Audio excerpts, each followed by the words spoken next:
One woman said no to a king, and that single word changed the world forever. But what if she had said yes?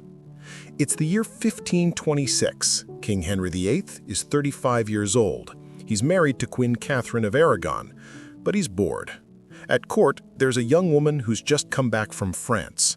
Her name is Anne Boleyn. She's clever, funny, and different from all the other ladies at court. The king fancies her. He wants her to be his girlfriend, his mistress. This is quite normal for kings. His father had mistresses. All the kings in Europe have mistresses. It's just what powerful men do. But Anne does something no one expects. She says no. She doesn't want to be just a girlfriend. She doesn't want to be second best. She wants to be queen. She wants her children to be princes and princesses, not forgotten ones. So she plays a dangerous game. She refuses the king until he promises to marry her. This refusal changes everything. To marry Anne, Henry has to divorce Catherine, but the Pope says no. So Henry does something incredible. He breaks England away from the Catholic Church. He makes himself the head of a new Church of England.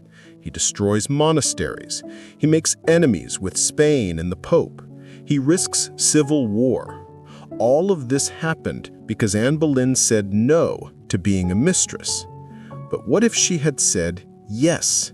What if Anne Boleyn had agreed to be the king's girlfriend instead of demanding to be his wife? Let's imagine that conversation going differently. The king offers her jewels, land, and money.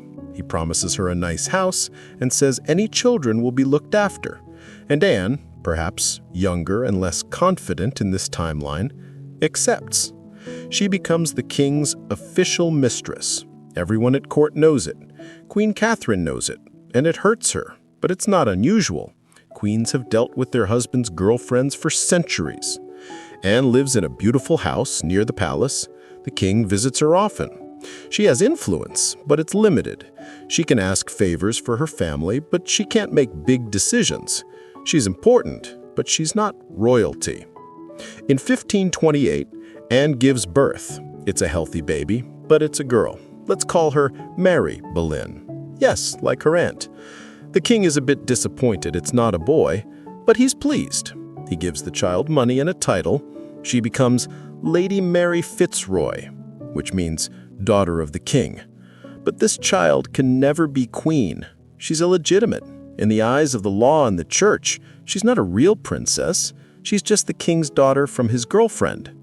Queen Catherine is still the queen. Her daughter, Princess Mary, is still the heir to the throne. Nothing has legally changed. The king is still married to Catherine. England is still Catholic. The monasteries still stand. The Pope is still the head of the church in England.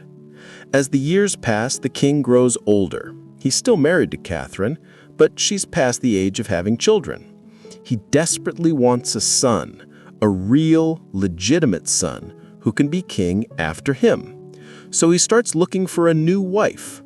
But this time, he doesn't need to break with Rome. He doesn't need to create a new church. He just needs the Pope to agree to a divorce. And eventually, perhaps after Catherine dies naturally in the mid-1330s, he's free to remarry. He marries a nice, quiet Catholic princess from Europe, maybe a French princess or a Portuguese one, someone chosen for political reasons, not love. And let's say this new wife gives him what he wants, a son, born around 1338. England has a legitimate male heir. The succession is secure. The king is happy. But where is Anne Boleyn in all this?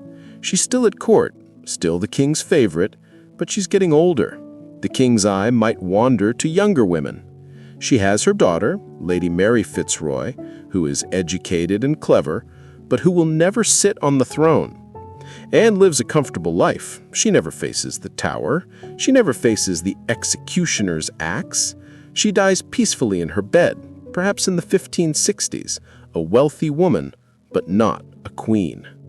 Her daughter, Lady Mary Fitzroy, marries a nice nobleman. She lives a good life, has children, and is remembered as a footnote in history books as the king's illegitimate daughter by Anne Boleyn. And what of England? It remains Catholic.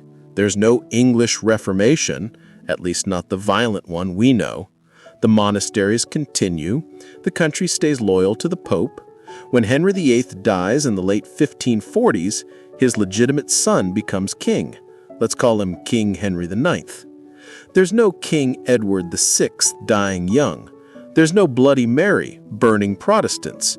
And most importantly, there is no Queen Elizabeth I.